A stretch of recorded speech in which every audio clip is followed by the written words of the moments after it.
Honorable Président, j'interviens par motion de procédure.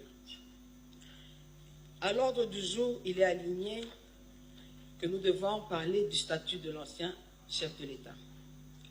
Honorable Président, en son article 224 du règlement intérieur du Sénat, la demande de la levée de l'immunité parlementaire est adressée au Président du Sénat par la procédure générale près la Cour de cassation. Je vous épargne toute la lecture, Honorable Président. Honorable Président, je pense que nous sommes sans le savoir que l'ancien président a un autre statut. Oui, et la matière... S'il vous plaît, honorable sénatrice, vous venez de parler de l'article 224. Oui. Pour moi, il ne fallait pas nous épargner de la littérature. Vous permettez, honorable président, que je termine? La littérature dit justement que je peux continuer la lecture.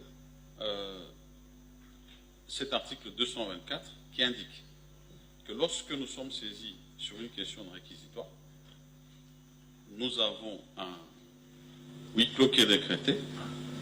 Nous avons, et ça devait nous être lu, parce que la rapporteure devait nous donner lecture de cet article, elle va le faire. Et si vous voulez, on peut le faire en amont. Comme ça, à ce moment-là, nous avons la lecture de l'article. Et ça indique que justement, avant même d'entrer dans le sujet, parce que je crains que c'est ça que vous souhaitez faire, nous puissions être dans un certain format. Donc, moi, je préfère que nous puissions rester respectueux de nos textes. Et donc, si vous avez lu tout l'article, vous allez comprendre que peut-être que vous avez certainement un avis à émettre, qu'il faudra l'émettre dans ce cadre-là. Honorable Président, je pense que je ne vais pas entrer dans le fond du débat. Oui. Seulement, j'interviens du fait que c'est un point qui a été aligné à l'ordre du jour. Tout à fait. Mon intervention consiste à dire que c'est un point que nous ne pouvons pas traiter au niveau du Sénat. C'est pour cela que j'ai commencé par lire l'article 224. Peut-être que je ne suis pas arrivé jusqu'à la fin, mais qu'à cela ne tienne, honorable président, je voulais souligner, selon moi, que ce réquisitoire de l'ancien chef de l'État ne doit pas être traité au niveau du Sénat, plutôt au niveau du Congrès. Je dis et je vous remercie, honorable président. Pour le reste, comme vous avez dit, on va continuer dans le débat. Voilà. Vous pourrez intervenir au moment où nous aurons ce débat. Réquisitoire de l'auditeur général près la haute cour militaire. Merci na ba Congolais nyonso o bazolanda biso de partout na pesi binombote na pesi mbote na bae bazolanda biso libanda ya République démocratique du Congo na pesi mbote na bae bazolanda biso libanda ya République démocratique du Congo na pesi pe mbote na batu nyonso oyo ba kolanda biso journal lelo et surtout bae bazali na France, Belgique, Angleterre, Allemagne, Espagne, Portugal, Suisse, Turquie, partout là, na pesibino tumbote Congolais nyonso Hollande émission na kati ya Europe na pesimote pe ba bazali na États-Unis d'Amérique, ba bazali na Californie, ba bazali na Ottawa kuna na Canada, ba partout au bokolanda émission na bino pe bokolanda Congo Flash, bo aimer émission, bo liker, bo partager, bo ala vraiment ébélé ya ko partager émission na bino, bo ala ébélé vraiment ya ko aimer pe ko commenter émission na bino na senga ka bino ba j'aime na bino. Pourquoi? Parce que botalaka na place ba j'aime na mona ba sala misapi mibale o echebo o ekiti na se. Si les Rwandais balandi émission et suit bango ba ko banda o signaler donc place ya non j'aime bako signaler YouTube est capable même ya kolongola émission na soki amoni bato ba sepeli na émission te baza ebeli au mona ba effacer émission okoya ozonga ote na landa ki makambo moko boya bien mais zela na kota na YouTube okoti boyo komo luka émission zozwa ngote.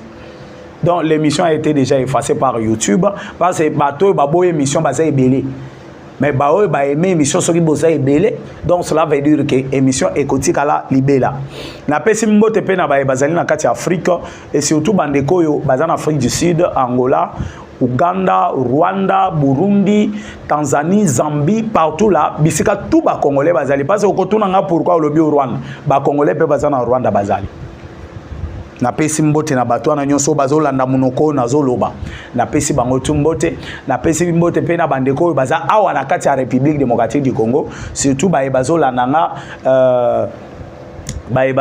na kati ya Grand Bandundu ba bazola nanga na Grand Katanga ba bazola nanga na Grand Kasai ba bazola nanga na Équateur pe partie orientale est de la République na pesi bango tumbote ba epe bazana Kinshasa sokozo komelanga na commentaire okomelinga pe bisika ozali et ko sala pe bien makasi bande ko ngai tokosolo makambo kaka misatu ya liboso tokolobela makambo eleki na kati ya Sénat. Qu'est-ce qui se passe au Sénat pour balongola humilité à Kabila? Parce que le Sénat c'est comme si Sénat baza dio na Assemblée nationale. Parce que Kolongola Kabila humilité, il y a deux étapes.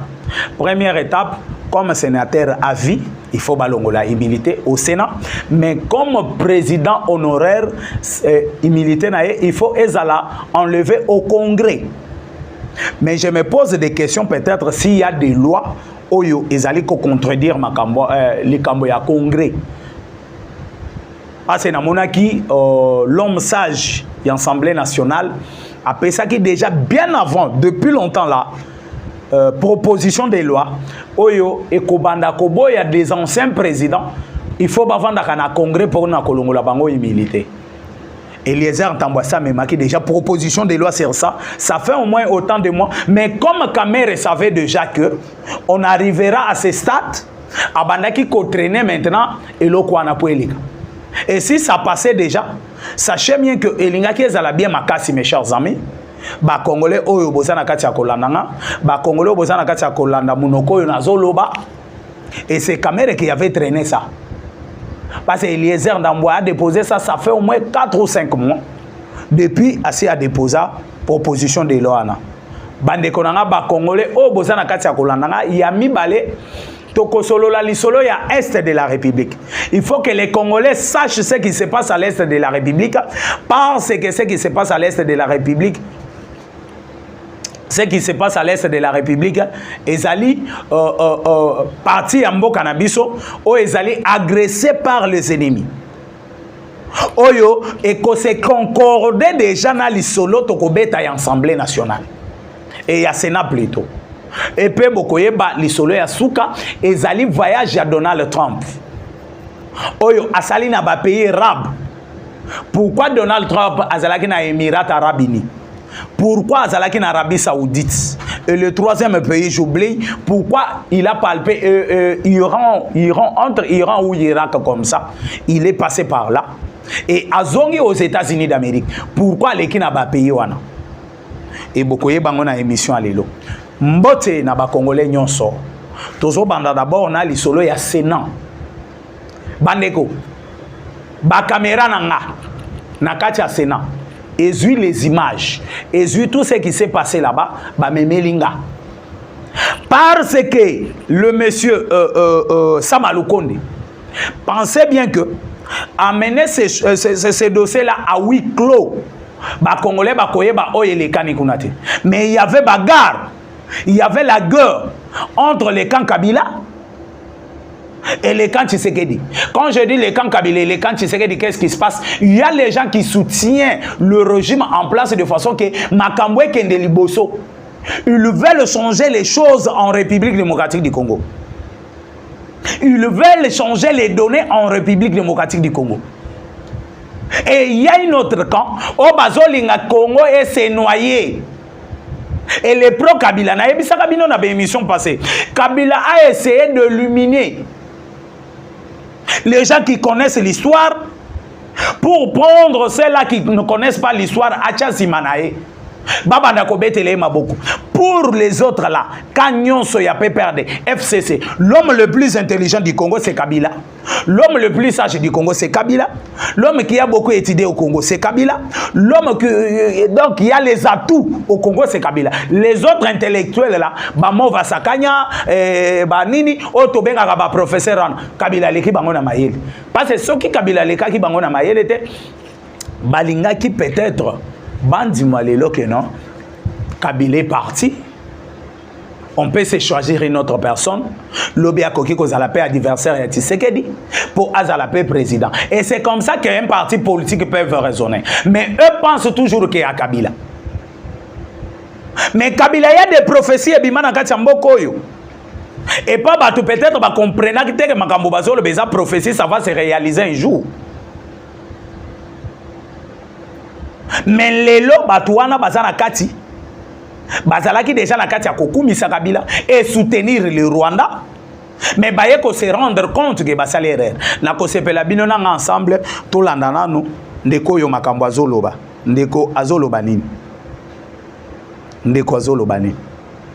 To landa ebino na ngai.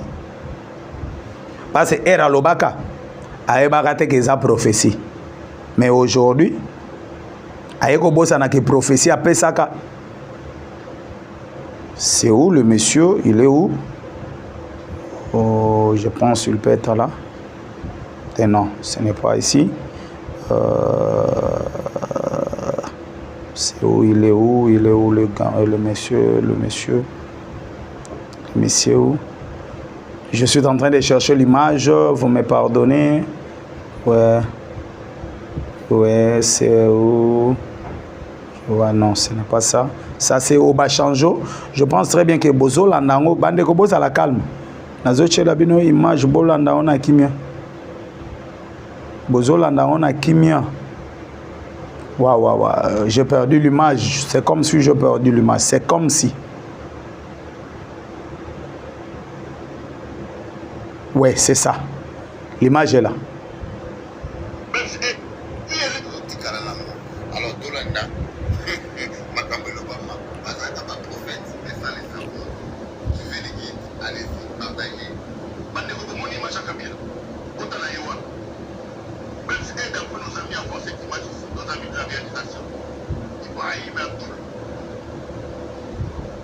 ce que vous voyez là, monsieur, c'est Kabila.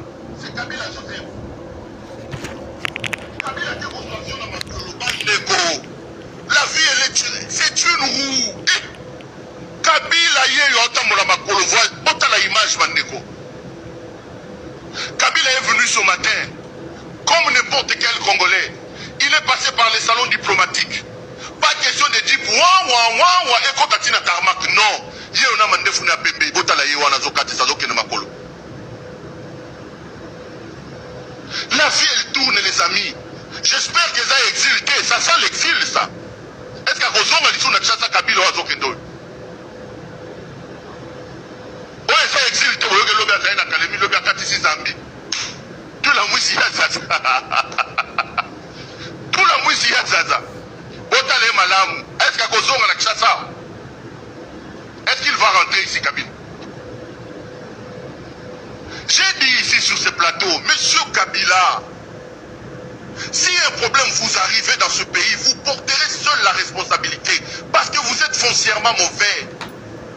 Ce pays vous a tout donné, monsieur. Vous prenez le pouvoir à 29 ans. Vous êtes arrivé en botte à caoutchouc avec des matelas sur la tête. Qu'est-ce que vous voulez encore? Vous avez 48, 49 ans aujourd'hui, milliardaire. 120 concessions minières à travers la République, 70 entreprises à travers le monde, dans les îles Vierges. Lisez le rapport Bloomberg, lisez les rapports Reuters. Kabila a des sociétés qui coûtent des milliards. Lui-même, individu, est plus riche que le Congo. Qu'est-ce que vous cherchez encore? Pourquoi Batoumami Lingarate Bandeko? 29 ans président de la République, vous sortez comme président de la République à 47 ans. Vous avez toute la vie devant vous. Faites votre vie, laissez la politique. J'ai dit ici, ne suivez pas Néhémie Moulania, ne suivez pas Mova Sakani, monsieur Kabila. C'est turiféraire, c'est flagorneur, ces flatteurs vont vous amener vers l'enfer. Ozolanda Kikaya. C'est pour leurs propres intérêts qui sont autour de vous, monsieur Kabila. Je lui ai dit ici et je le répète, monsieur Kabila, les Congolais sont hospitaliers. Le Congolais, ce n'est pas un peuple méchant. Si vous décidez de rendre à ces peuples sa liberté, sa souveraineté, en vous gardant dans votre peau de sénateur à vie, pour moi, un sénateur à vie, ce n'est pas quelqu'un qui descend dans l'arène pour donner des coups.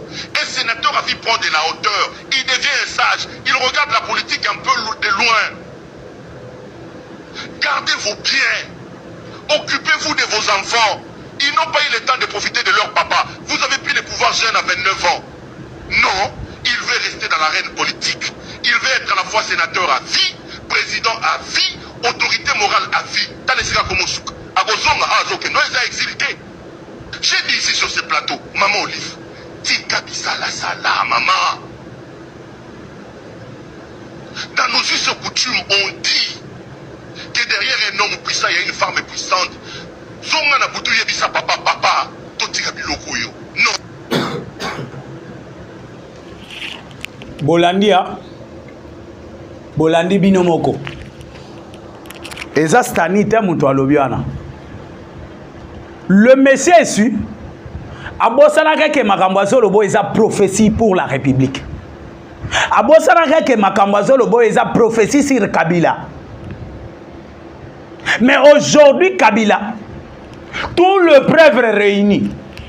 Parce que na kati ya réunion bango babulaki ndenge bakendaki ko ba sénateur bakendaki ko kota huis clos, on n'aura pas l'information. Je vous ai expliqué ici l'histoire de Kabila.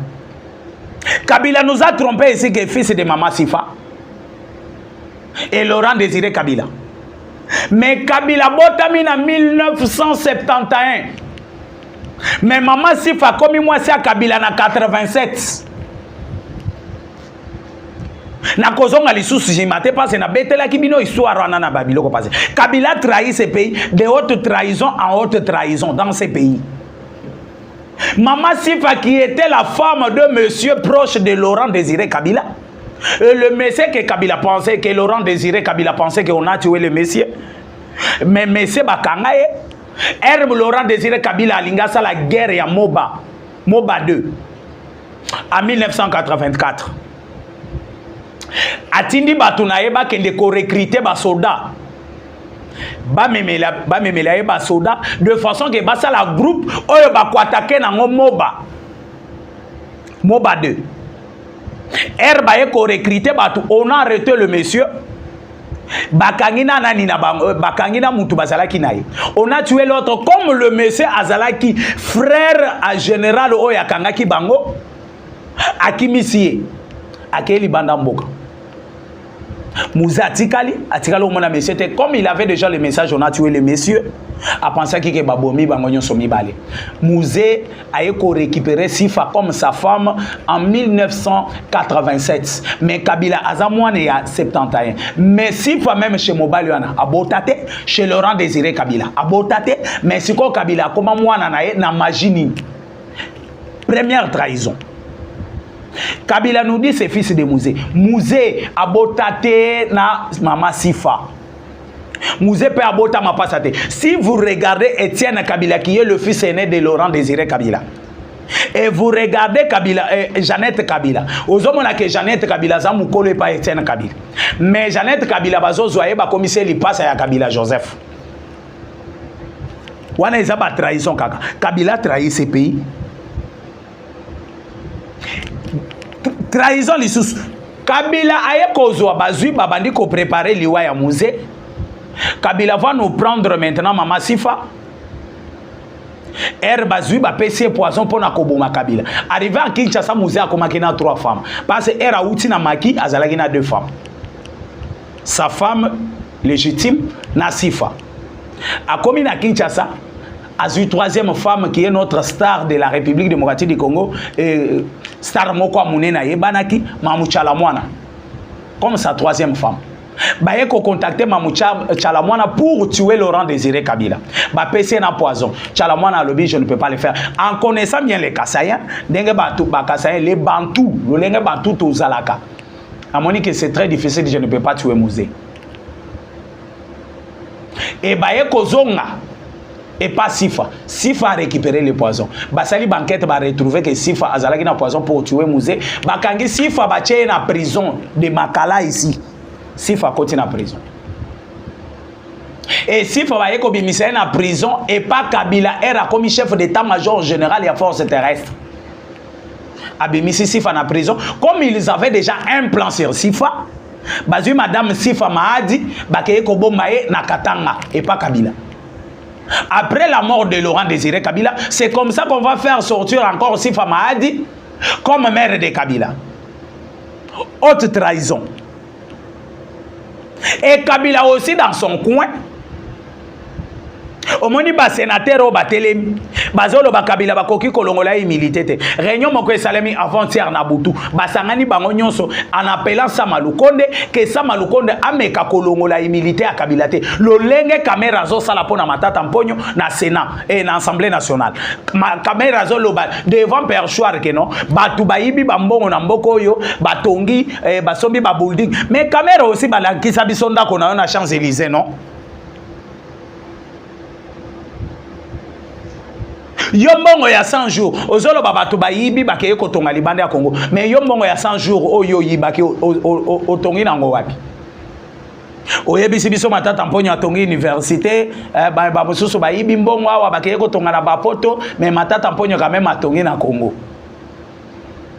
Messieurs bozala sérieux ko bozala sérieux bomona ka biso bana na bino bomona ka biso banani. Et Kabila qui trahit la République, Bossali Dio Nabino. Et tout ça, nazo condamné je condamne lui de peste. Pourquoi je condamne lui de peste? Et après, Félix Antoine Tshisekedi azala président de la République, atiki i de peste na bateau yo bayebi ko gérer. Parce que si lui de peste a géré qui makambo nyonso bien, le député provincial balinga qui va voter bateau à Kabila ba comme ba sénateur té. Parce que Kabila y moko na bato na yeba boya ke élection. Mais en voyant maintenant que les choses vont passer ainsi, comme Kabila sénateur a vu, il faut que Tanagati à Sénat, ils ont troublé maintenant les choses, ils ont fait du n'importe quoi pour Kabila a mis vendre ça maintenant na Katia Masolo. Et Kabila vendu comme sénateur à vie, en sachant bien qu'il y a cause à la protéger par ces gens. Et ce sont ces gens-là, les Lobazo Chamagele. Il y a des gens qui ont vendu même leur maison pour passer à la sénateur pour protéger Kabila. Mauvaise gestion de l'IDPS. Les gens qui ont géré l'IDPS va gérer en bien. Il y a un homonyme qui combattant l'IDPS va tomber tout le temps, va changer, va gestionnaire, va changer, va gérant. Il y a l'IDPS. Ceux qui sont là n'ont pas bien géré.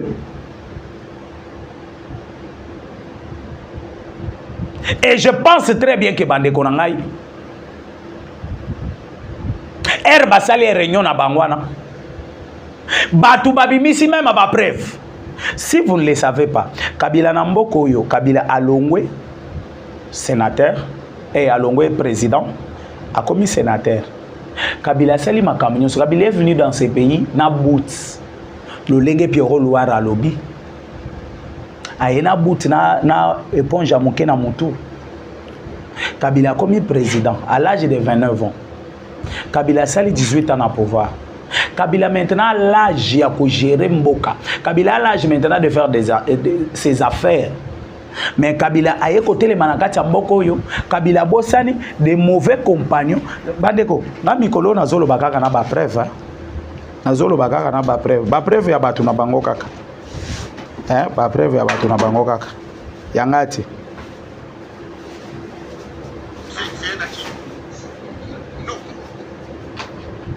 Ba preuve ya batu na bango kaka. Okolanda ba preuve ya batu na bango. Si c'était moi, oui, c'est ça. Bolanda. Que je me pose aux États-Unis, que je laisse cette situation pourrir à Béni, que ce Congo reste toujours comme ça, un trou noir. Si ça, c'est la voie pour nous sortir de là où nous sommes. Zelato Mandela, Bolanda, on va bien. Vous voulez quoi? Que je me pose aux États-Unis, que je laisse cette situation pourrir à Béni, que ce Congo reste toujours comme ça, un trou noir. Si ça c'est la voie pour nous sortir de là où nous sommes, où est le mal? C'est ça le réel politique comme on dit en anglais. Quelqu'un va nous dire ici que l'Union africaine, que l'Union européenne, Kikaya, l'Union européenne est combien l'année? Puisqu'il faut critiquer Tshisekedi. Kikaya, la Commission Union européenne a commis qu'on vantait pour l'Union européenne. Mais c'est la même Union européenne qui a appelé ça une sanction. Il y a aucun des États-Unis, on a poche pour aller chercher le lobbying, on a sanction. En ce moment, on a qui m'a fait. Quand ils ont sanctionné Mende ici, ils ont sanctionné le général Olenga, ils ont sanctionné le général Kanyama et tous les barbouzes du régime Kabila, qui m'a fait. Tu nous les as vantés comme si c'était des vampires, comme si c'était des diables. Aujourd'hui, tu veux prendre la position de l'Union européenne pour opposer ça à Félix Antoine Tshisekedi. Depuis quand Kikaya peut nous faire croire que l'Union européenne est une bonne organisation? Le même Kikaya qui n'arrêtait pas de passer sur le plateau de télé ici pour condamner l'Union européenne, les décisions qu'ils ont prises. Messieurs, nous ne sommes pas amnésiques. Taisez-vous. Taisez-vous. Allez faire des randonnées à Kingakati calmement là-bas à tourner. Maintenant, c'était un grand zoo. Vous avez tué les zoos ici qu'on avait à la Gombe. Vous avez ouvert un zoo et l'on va passer à Moukouna à Kingakati. Pourquoi n'est pas à Kingakati? Tika Félix qui m'a papa. Vous avez compris? Moutouazolo Baoyo, général, il y a armée numérique na bango. Abaluke Liban. Abalukeli bango nazo yebisa bino ke mabe ekoti na kan ya Kabila. Pelo lenge tozo solola na bino. À l'est de la République, qu'est-ce qui se passe? À l'est de la République. Et si vous ne le savez pas, le lenge tozo solola na bino, j'ai dit et je vous confirme que à l'est, il y a des gens Oyo bakendaki parce que au moni voyage à Donald Trump ana ake vraiment koke bisaba peyo ana nyonso parce que bazana kati ya ko soutenir Rwanda na CC bazana kati ya ko soutenir makambo mabe na CC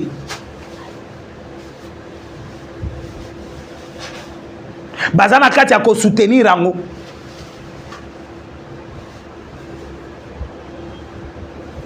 et puis les choses graves.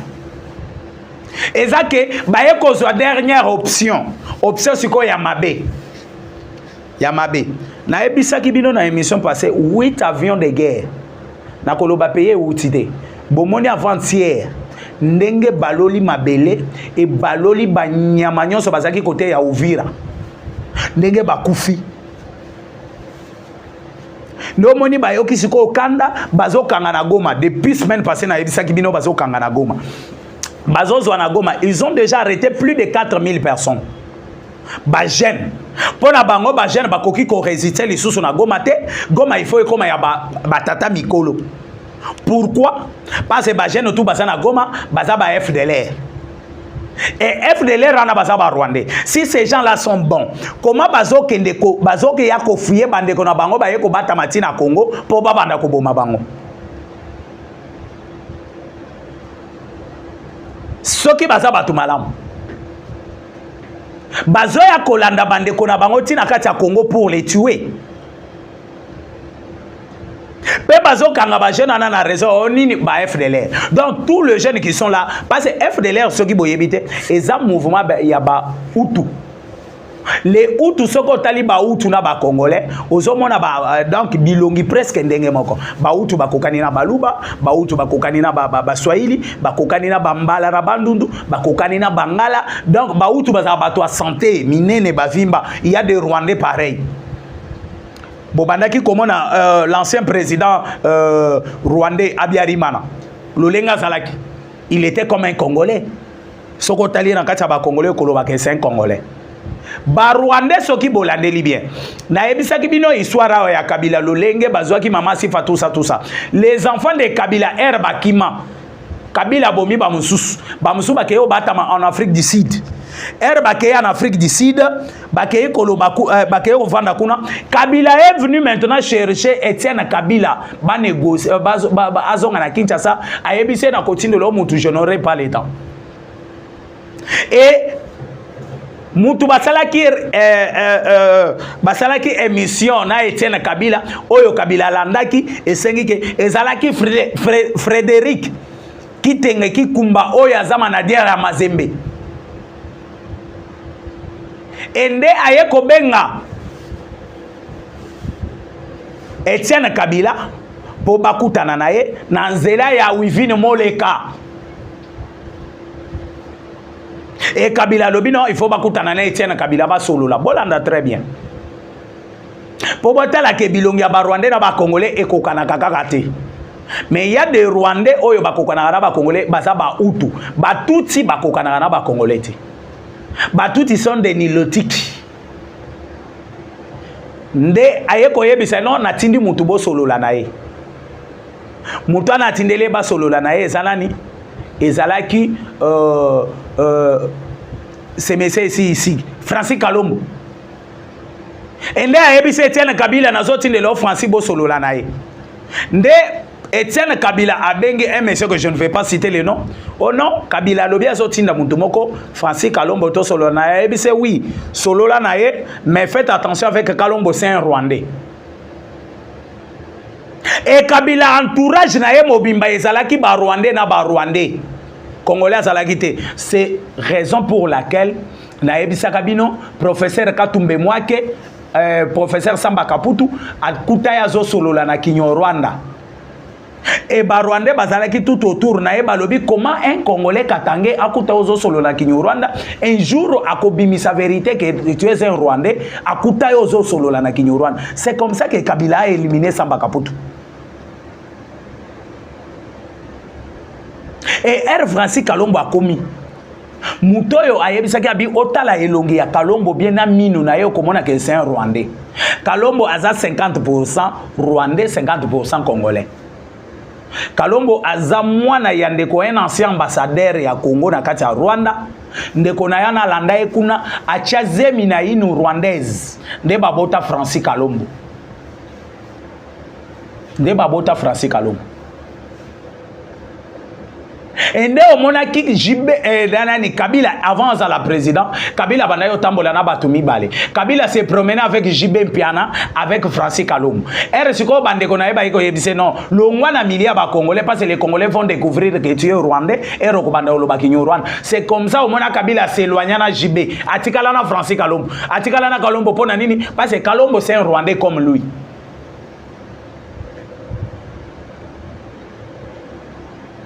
C'est un Rwandais comme lui.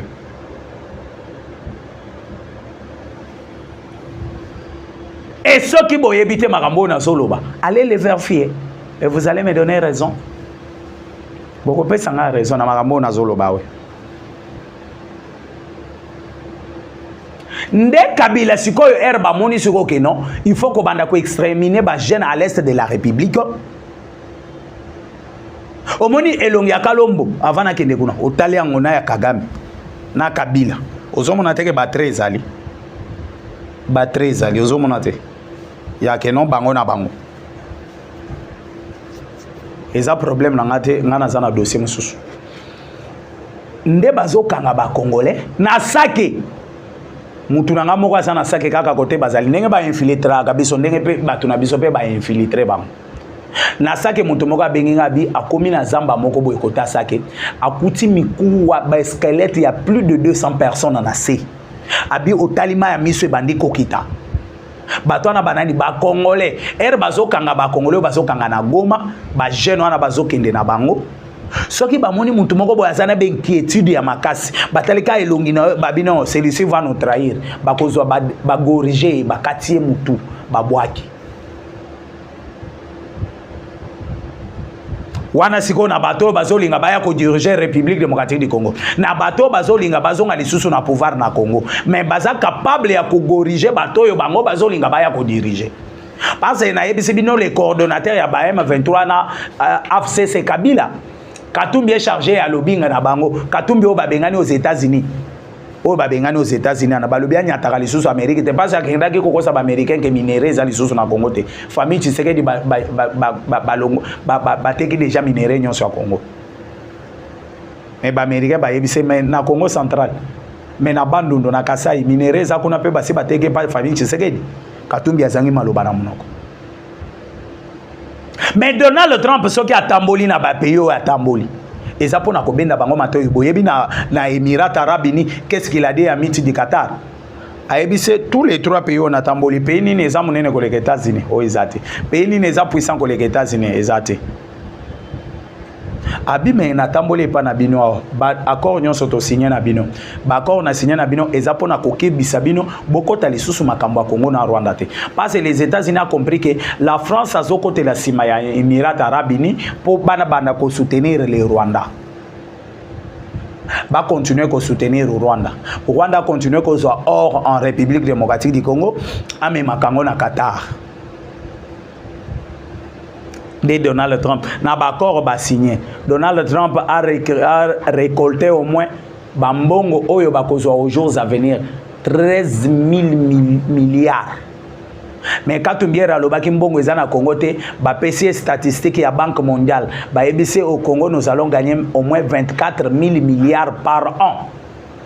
Et comme dit les 50-50, les États-Unis vont prendre 12 000 milliards et le Congo va prendre 12 000 milliards. Congo nini Afrique et côté les Malissous et Mboka nini Afrique et côté les Malissous dans la République démocratique du Congo. Même à pays Europe, même la France là.